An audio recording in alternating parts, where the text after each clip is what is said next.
some barbed wire here. Got a beautiful house through this landscape and some other houses, farms over there. Meow. Oh, hello.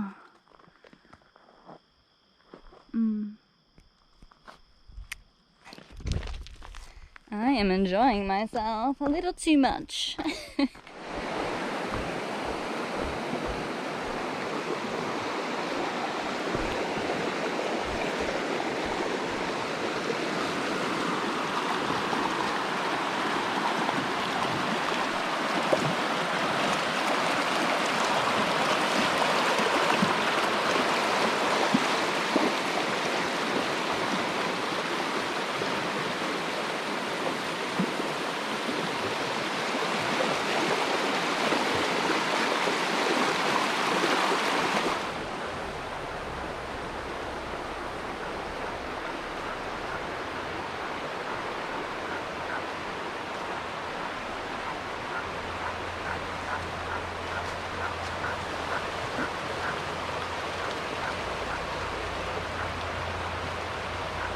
Little swimmers.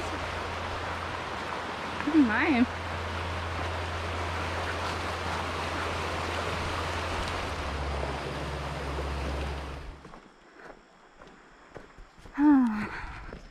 So I'm glad I'm out here now, just warming up my mind, warming up my legs. Because I have this problem with hammocking where I have some freakish idea that there is going to be the perfect set of Eno trees. Every time I see a set that's exceptional, I'm like, there's better. No. I need to get that out of my head. Because sometimes not sometimes, all the time when you're hammock camping, you know, time is not on your side. Time is of the essence. You need to just fucking pick a set of trees that look good and that are in a spot that, you know, meets the requirements of 150 feet from a trail, from bodies of water, from roadways, etc. So yeah, I'm currently trying to find a set of trees. I've walked quite a bit and I've seen some good ones, but I've been a little bit more pickier than I should be. So I'm about to settle for some trees soon. Just getting to a good spot. And I have a beer that needs to be drank. So, you know, time really is of the essence when the chill factor is not forever. Here we go. I see some potentials up here. We'll see. Look at that tree. Yeah. It's probably hard to just tell how massive it is. This one right here too. So we are here in the Eno with the underquilt. It is really warm actually. I can already sense what a benefit this is gonna be when I'm out there camping. So we're just sipping on a beer right now.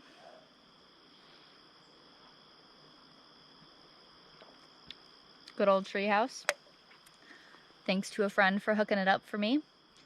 Yeah, I was supposed to hold on to a few of these for them until mid-October. I'm gonna have to replace them. It's like there's no such thing as leaving beer in Sydney's fridge. Like, I thought I could hold out, but I could not. But yeah, I don't even know if I set up this underquilt correctly.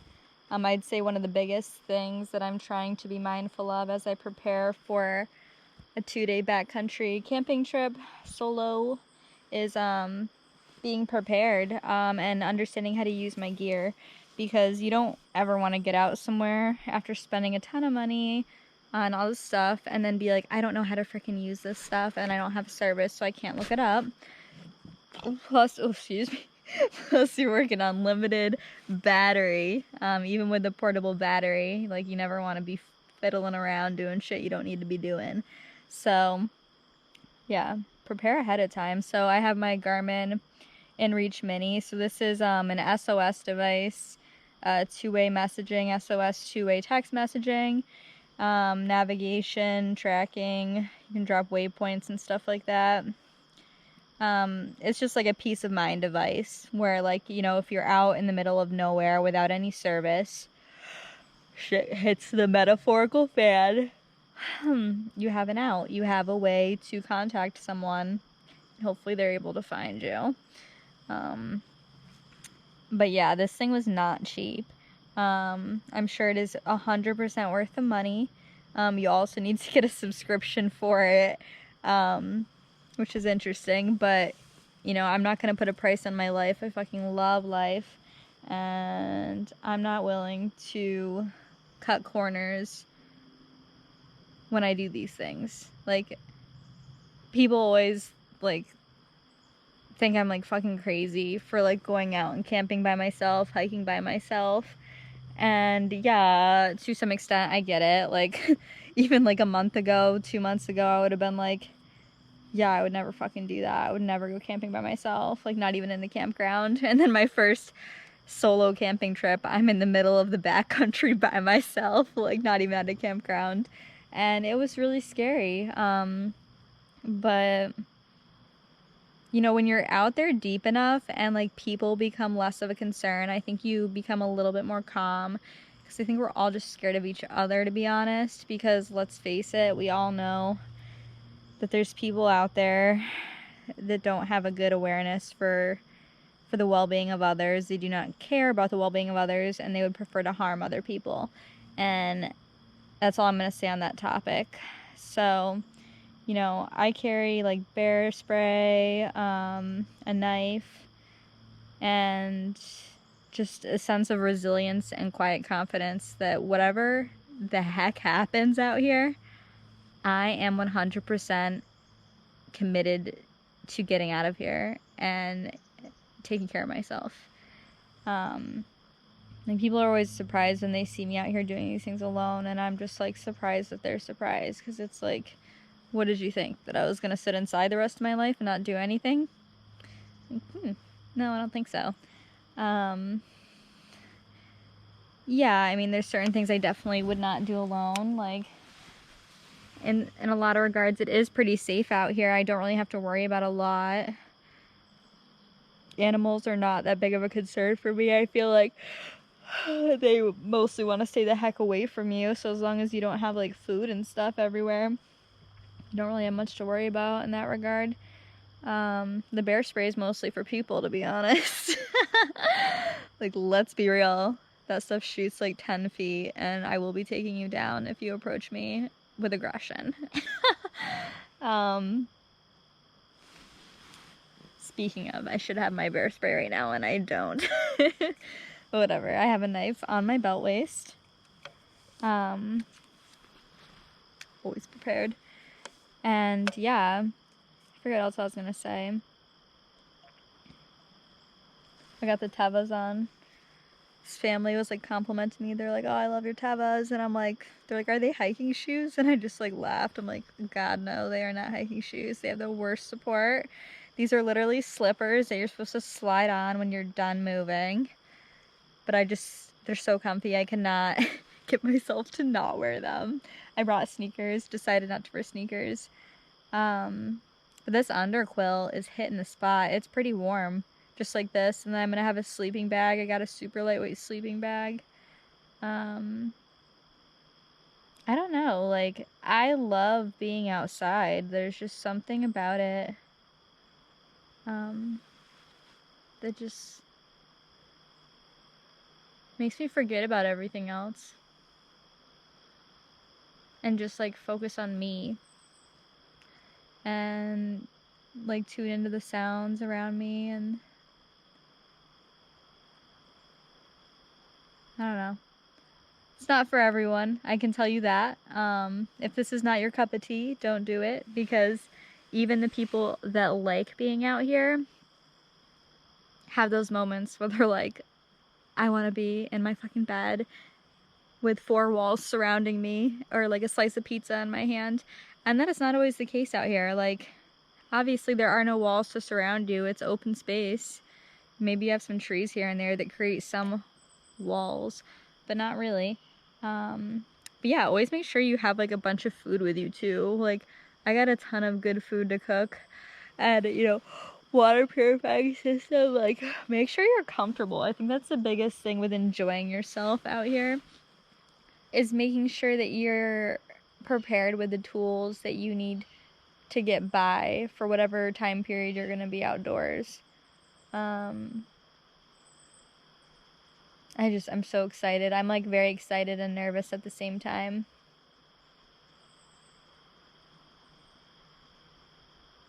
It's funny because like whenever I get nervous thinking about this trip, I like literally end the whole thought by smiling very deviously. I'm just like, so fucking pumped. I'm just like, I love pushing myself to my limits, like LOVE, love it. I love seeing how far I can push the envelope psychologically and physically for myself.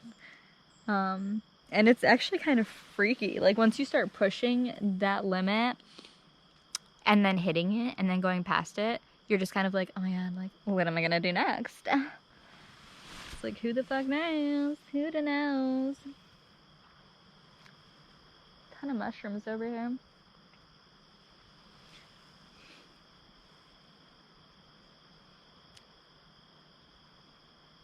Well, I think that's all I have to say for now.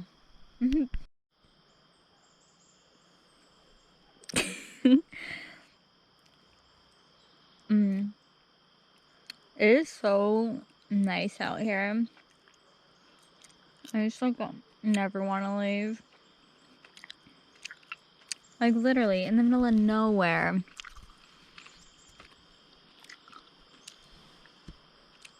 I mean, yeah, there's a few voices here and there.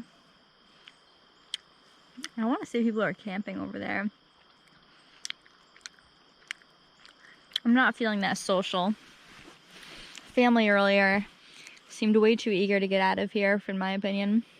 They're like, and you know, which way back to the parking lot? And I'm like, like which parking lot? It's like I parked in a dirt lot. I don't know about you guys. But I like couldn't even talk. Like it took me like 5 times to say the word suspension. I'm just like, ugh.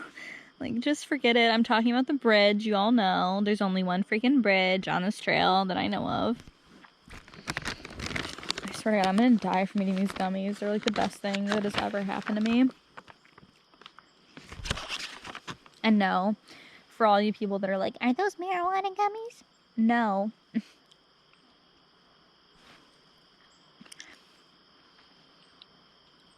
They are just sweet-filled gummies, very innocent.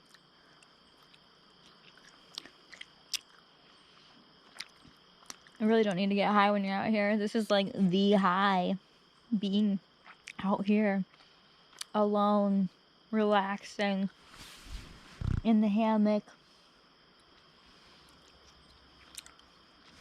not choking on your gummy.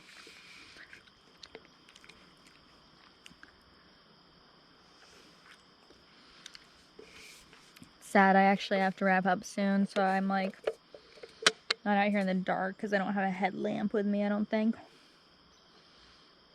Because I didn't think I'd be out here in the dark. Me like, I do have a phone light. But it's like, alright, Sydney, let's not push it here, okay? We can do that next time we go out, which is coming up. It's coming up. These skaters are trying to get to me. It's like, I put on bug spray. Watch yourselves. I actually got these bug spray wipes. I will definitely be doing a product review on them to let y'all know what I think. Because I figured it'd be lighter to carry bug spray wipes than a bottle of bug spray. You know, just more compact.